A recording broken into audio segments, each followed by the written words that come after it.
بسم اللہ الرحمن الرحیم۔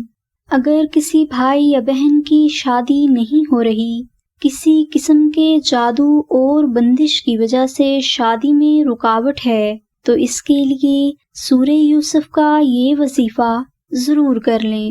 اس وظیفہ کو کرنے کے لیے جمعہ کے دن عشاء کی نماز کے بعد ایک مرتبہ سورہ یوسف، 2 تسبیح درود ابراہیمی اور 1 تسبیح دعائے ناد علی کا بہت محبت اور توجہ کے ساتھ ذکر کریں۔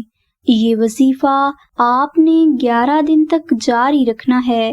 انشاءاللہ 11 دن کے اس وظیفہ کی برکت سے اللہ سبحانہ وتعالیٰ کی ذات آپ کی شادی سے متعلق تمام رکاوٹوں کو ختم فرما دیں گے اور جلد ہی آپ کی شادی بھی ہو جائے گی۔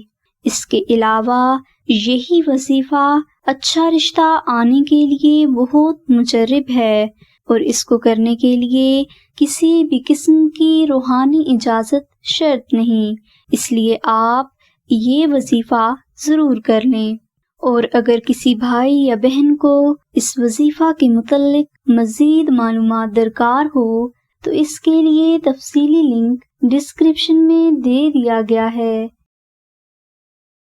اگر آپ اپنے نام کے مطابق قرآنی وظائف، اسم اعظم یا اپنے خوابوں کی سچی تعبیر حاصل کرنا چاہتے ہیں تو ابھی اردو livechat.com کو وزٹ کریں۔